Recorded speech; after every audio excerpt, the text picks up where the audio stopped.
Find other great podcasts like this one at podmoth.network.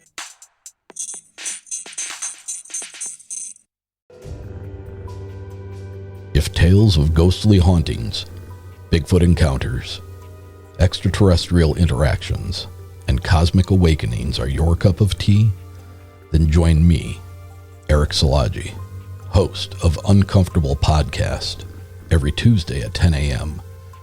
Make Uncomfortable your home for the topics that reside on the fringe of our reality. Eyewitnesses, researchers, and experiencers join me on a weekly basis to delve into their paranormal and otherworldly experiences. Heard in over 65 countries worldwide, follow Uncomfortable Podcast on Apple Podcasts, Spotify, or wherever you get your casts. Uncomfortable is now presented in video form on YouTube as well. So, as always, my friends, stay uncomfortable.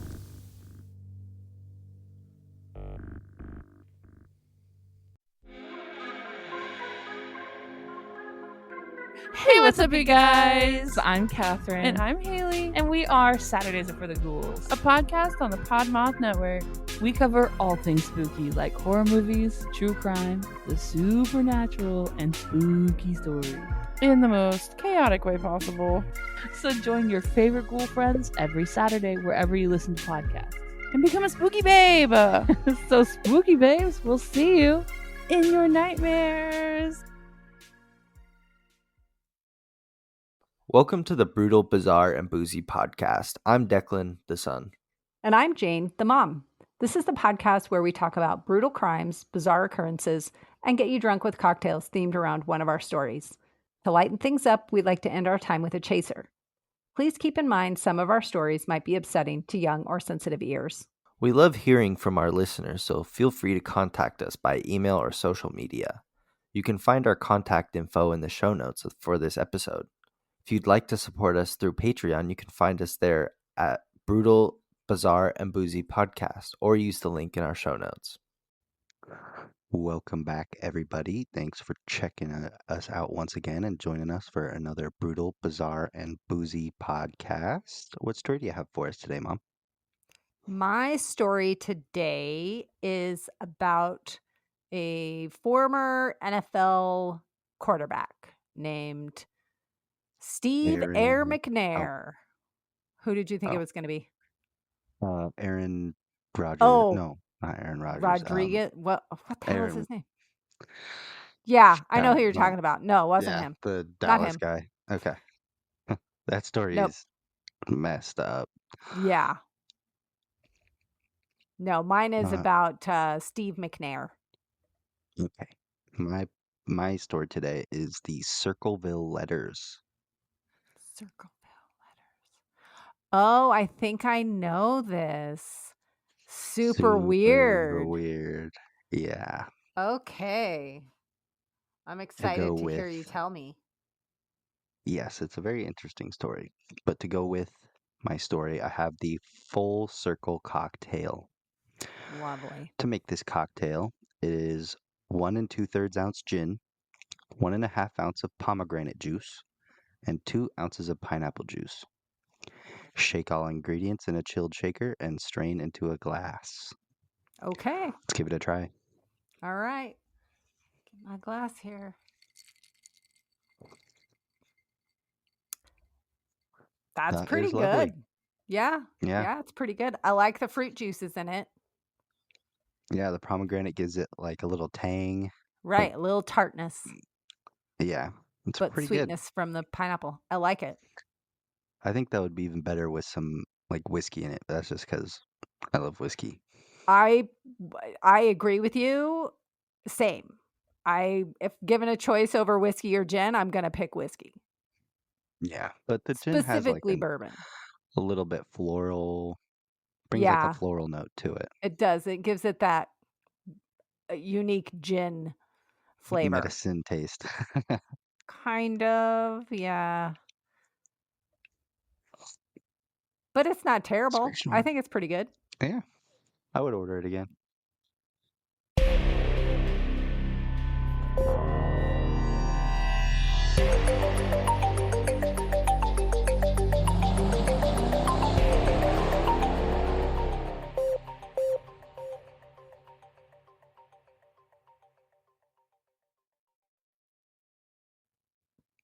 Okay, let's talk about the Circleville letters.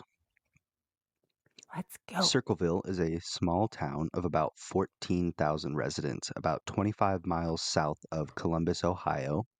And in 1977, some strange happenings began in Circleville.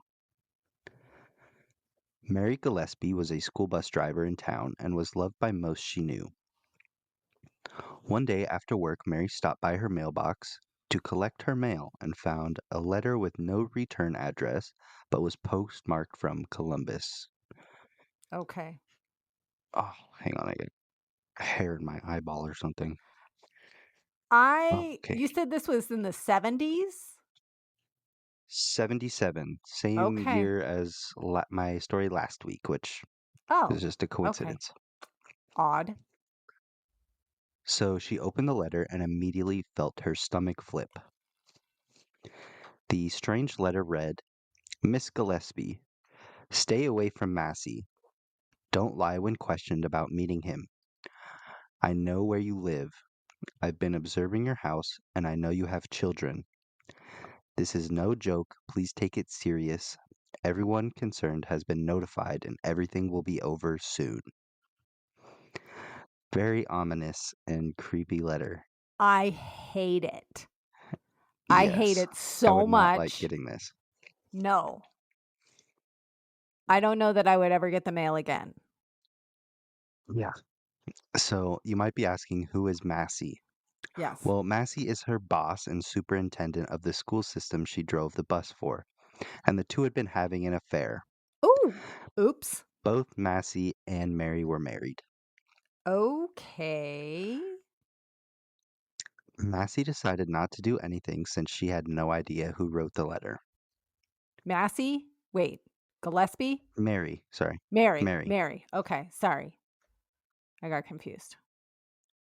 Several days later, a second letter arrived in Mary's mailbox. This time the letter stated, Lady, this is your last chance to report him. I know you are a pig, and I will prove it and shame you out of Ohio.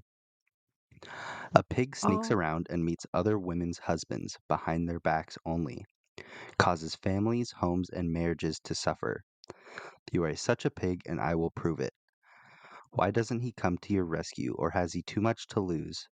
His wife, in which pigs like you take advantage of his $28,500 salary a year job, or his kickbacks.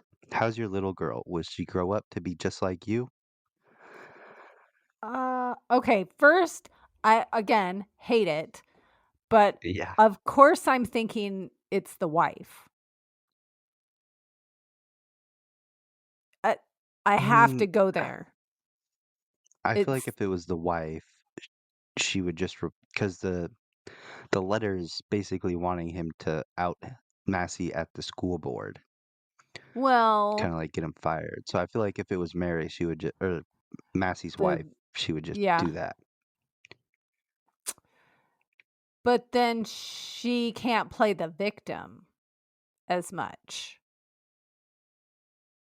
I feel like it'd be easier for her to play the victim if she came out instead of it comes out that she's writing these terrifying letters to some lady. Well, but she might think that nobody thinks it's her that's writing the letters. I don't know. But that's my first inclination is to think that the wife did it. Yeah, I could see that. So, slightly terrified by the letters, Mary decided to keep them to herself, but the letters continued to come, this time to her husband, Ron. Oh shit. That's not good. Yeah, What's it say about a to the week. husband? So, about a week after the last letter, Ron received a letter with no return address that stated, Mr. Gillespie, you're doing a lot for her. No one cares that much for anyone this day. Make him come to her rescue, but he won't. He's being awful good lately. He knows what he must do, but he won't. Make her admit the truth. Call the school board. His affairs must stop. Everyone will know soon. Think of yourself. I'll also say that the writer doesn't really know how to write. Yeah, He uses colons obviously. instead of commas and periods and Okay. misspells simple words like much. Like in Okay. that letter, he spelled much, musch. Okay. Mush. Okay. So affairs, plural, it sounded like, which now is making me think it's not the wife, but it's another girlfriend. We don't know if it's that or just the fact that he can't spell. Like, what I'm saying, like, Yeah. this shit's very hard to translate. Like, Yeah. because I typed these out from the copies of the letters because Uh-huh. they have pictures of these letters online, and I Right. kind of it was weird. Like, I would recommend people look them up because the way like the words are shaped too, it's super bizarre. Like, they're very boxy letters. Okay. So Ron confronted his wife and Massey, to which they denied the affair. Ron Of course, believed his because you wife and the deny, two deny. yeah. Ron believed his wife and the two created a list of potential suspects, and they sent out letters to their suspects warning them to stop or else. Okay. Yeah. All right. The letters stopped for a while. However, several months after, uh, Ron and Mary's threats, like the letters continued. Okay. This time threatening to put a bullet in Mary's little girl's head if they did not No, inform the school board of the affair. no, that's too far. And it keeps going further. Oh, shit. Okay. So while Mary was on vacation in Florida, Ron received a heated call from an anonymous caller and stormed out of the house with his .22 revolver and told his daughter he was going to confront the writer of the letters. Oh, so he knows who it is? Yes, or he has a suspicion, He maybe. thinks. Okay. So Ron's truck was found later that night having swerved off the road, crashing into a tree, killing Ron. No. Ron's Oh, gun I was did found not. under his seat. Uh, the gun was found under the seat of the truck with one bullet having been fired from the gun. Okay. Ron's Maybe it wasn't full. blood alcohol content was twice the legal limit, but his daughter claimed he hadn't been drinking before he left the house. Well, you got to get some liquid courage if you're going to take a gun and threaten Go somebody. kill someone. Yeah. Yeah. After this, the letters began to ramp up in frequency and became more threatening. No, that's not good.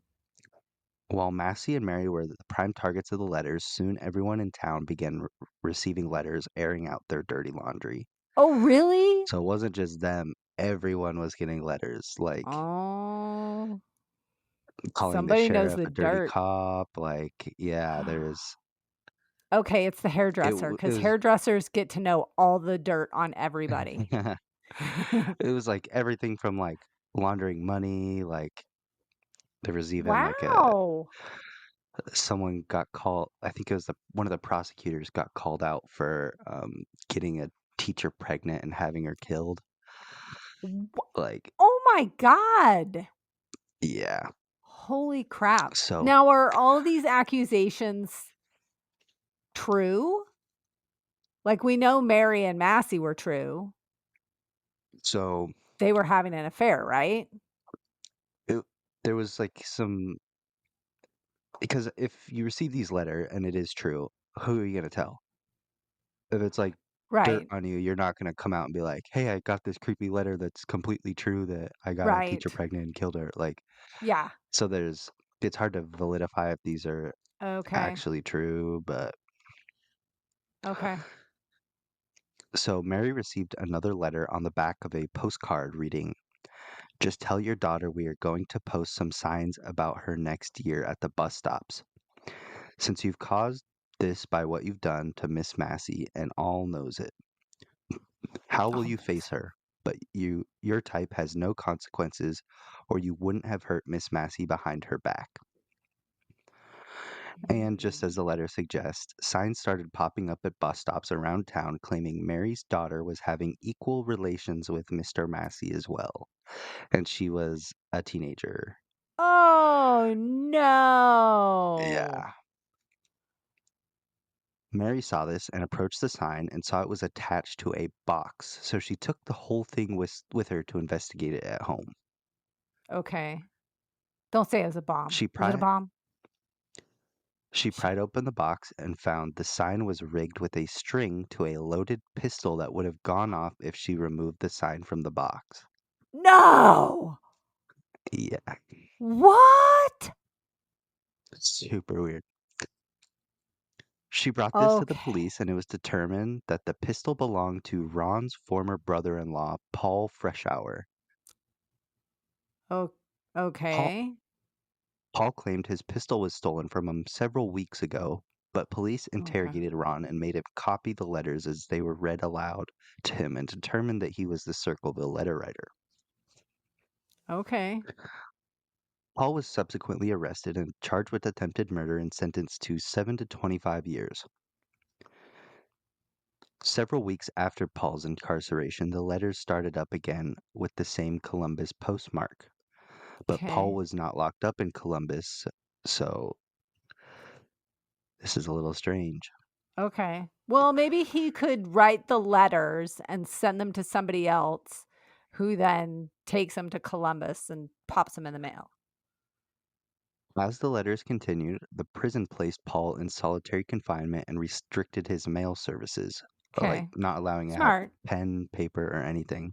Right. The letters continued, though. Paul even received Okay. one taunting him while he was in jail. That The sucks. Circleville letter writer even included arsenic in some of the letters, however, it seemed no one was affected by this. Oh my God. I thought When I the knew this show story. Unsolved, I don't know this story. it's super bizarre. So, when the Yeah, it show is. Unsolved Mysteries began investigating the incident, they received a threatening letter from the writer that stated, "Forget Circleville, Ohio. Do nothing to hurt Sheriff Radcliffe. If you come to Ohio, you sickos will pay." The Circleville writer. Oh When my Paul God. was released from Oh. prison in 1994, the Circleville letters suddenly stopped and no one was ever officially identified as the writer. So those were happening from 1977 Wow. to 1994. Whoa. Yeah. Okay. I totally did not know any of that information. That is wild. So strange. Oh, wow. Yeah. Creepy. I would not want to get one of those letters. No. I'd be Mm-mm. I'd be living a nice, healthy lifestyle if I lived in Circleville. You're not catching me Right? for anything. Right? No kidding.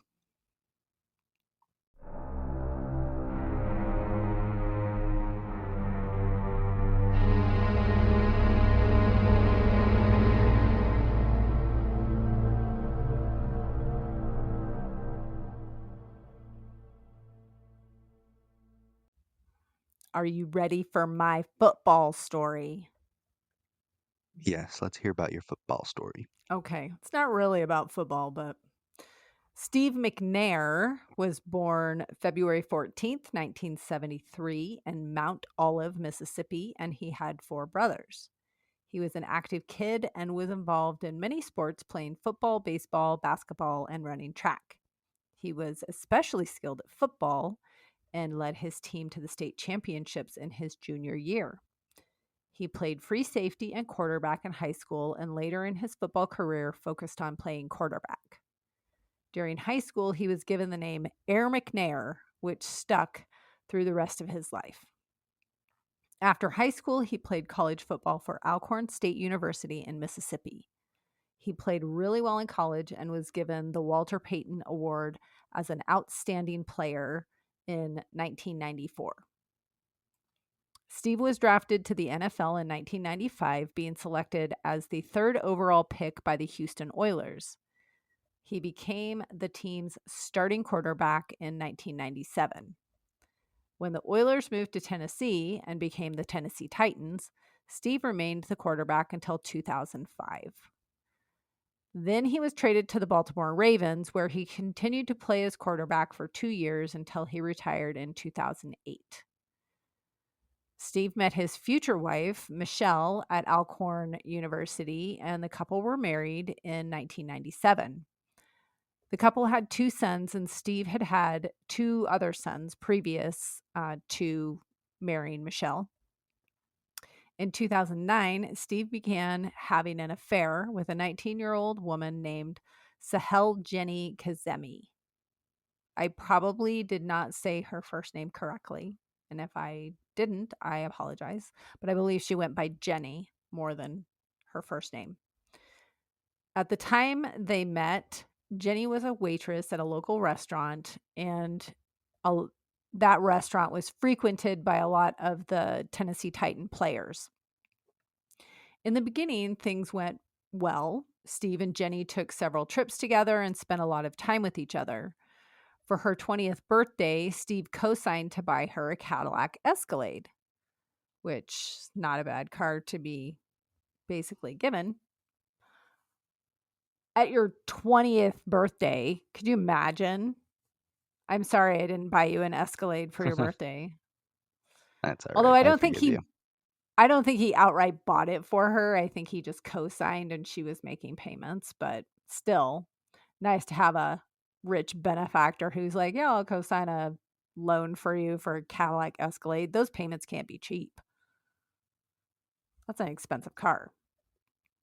Eventually, though, Jenni was getting frustrated because although Steve said he was planning on getting a divorce, he still lived at home with his wife and sons. Jenni had been having concerns that Steve might be involved in an extramarital affair besides the one that he was having with her. So she's mad because she thinks he's out having all sorts of affairs and she wanted to be the only one, but apparently he wasn't. So, of course, it made the relationship a little rocky. In early July of 2009, Jenni was driving the Escalade when she was pulled over on suspicion of drunk driving, which she was, and she was arrested for a DUI. And while sitting in the back seat of the officer's vehicle, she asked for Steve to come talk to her. However, he didn't, and he left in a taxi, which pissed her off because he left her there in the back of the police car. However, he did bail her out of jail. So, I mean, he made up for it because he got her out of jail. Not long after getting out of jail, though, Jenni purchased a gun. And the person that she got the gun from was a convicted felon who shouldn't have a I gun. don't think they're supposed to have that. Yeah. No, not supposed to have that, but he did. A day or so later, Steve and Jenni had several text exchanges and they declared their love for each other. Jenni mentioned that she wasn't feeling well. She was stressed about her bills, and Steve transferred $2,000 to her. When Jenni later talked about the fact that she wasn't feeling well, Steve offered to come check on her. They agreed to meet at a condo that Steve had rented. So, yes, he lives at home with his wife and kids, but he also has a condo that he's renting with a friend. And that's where he met with Jenni that night. After putting his 2 youngest children to bed, he went to the condo. Things did not go well there, which is why we're telling the story. And this is my brutal story. Both Steve and Jenni's bodies were found the next day on July 4th. It appeared that Steve had been sleeping on the couch when he was shot multiple times in the chest and head, killing him. Jenni's body was next to Steve, and a gun was under her body. She died from a single gunshot wound to the head.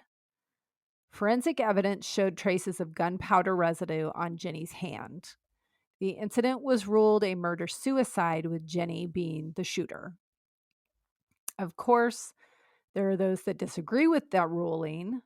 Friends and family of Jenni say that she wasn't capable of killing anyone in that manner, obviously being a very violent way to kill someone, and said that she had never fired a gun before. Although some close to her say that she was not suicidal, on her last night of work, she mentioned to her boss that her life was shit and she should just end it. A private Shouldn't be telling investigator. your boss that, I don't think. Yeah, that's not something you want to say to your boss. Cry for help for sure.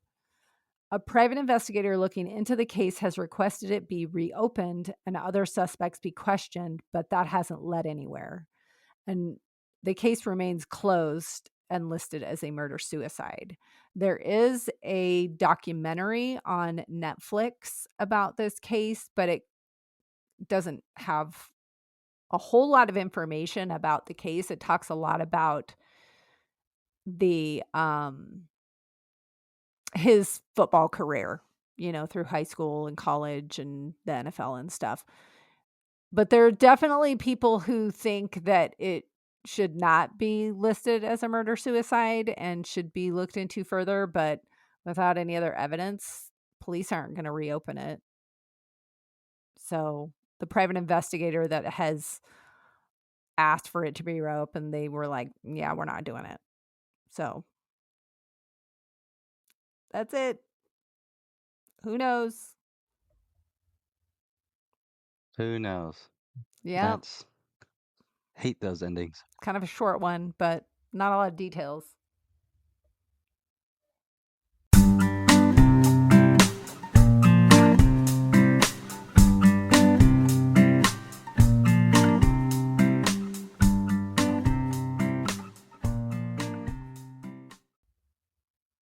Do you have a chaser for us today? So my chaser is a bird called the Aldabra rail that went extinct around 1,360 years ago, or sorry, 136,000 years ago, Oh, when the island it inhabited flooded, wiping out all the animals on it. oh no. But it had recently re-evolved and is no longer extinct. Okay. Weren't we on a recent episode talking about extinct animals and how they're now finding them and they're not extinct in some places? I think we were talking about that when we were doing the Australia episode about the I think, yeah, the Tasmanian tiger Tasmanian or something. tiger. Yeah. Yeah, I think that's Interesting. different. I think because, like, the theory with that is, like, I guess there was a breeding pair of Tasmanian tigers that were on a ship that crashed, and they Oh, think that they made their way to land, but this is a bird that went extinct, like, a long time ago and but then did it? re-evolved I don't to think come it can back. re-evolve. Well, it was only That found seems on weird. one island that it's a flightless bird, so Oh, okay. Well, it that's couldn't have, a big like, difference. I was yeah, like, the it bird could killed. have flew away. No, it looks like a little kiwi bird, but Okay.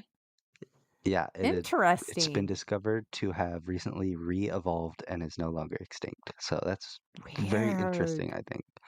That is super interesting. I would not think that that could happen.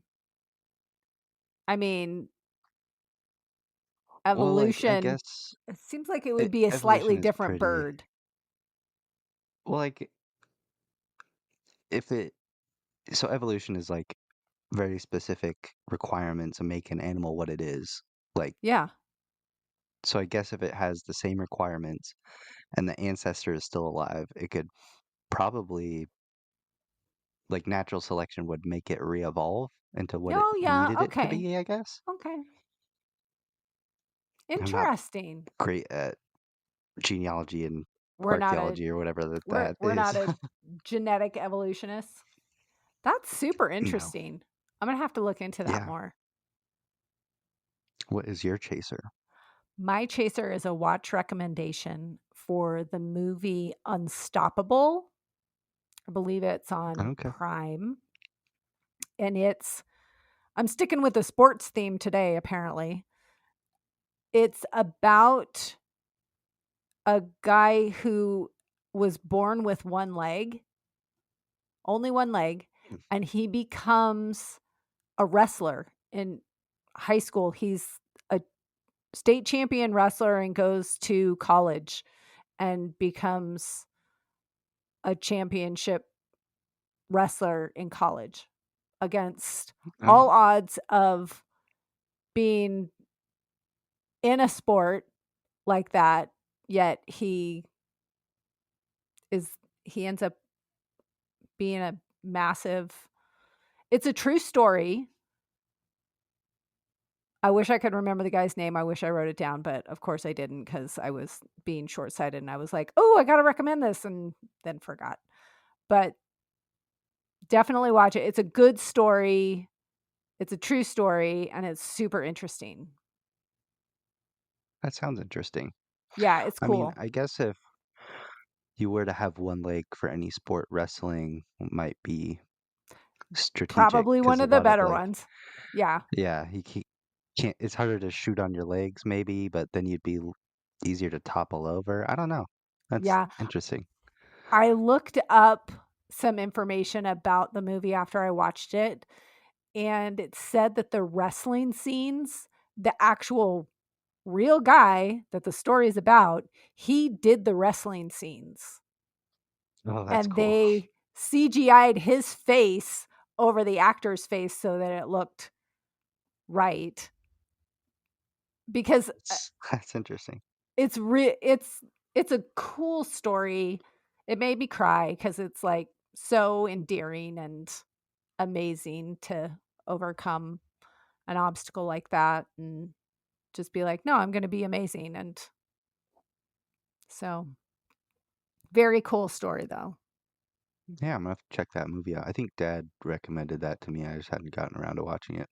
Yeah, he was the one that told me about it. I had actually seen it and I was like, oh, I want to watch that. And then he was off from work one day and watched it without me. And because he had been recommended by one of his friends to watch it. And so on the recommendation movie chain goes. And now I'm recommending it to Yeah. all of you.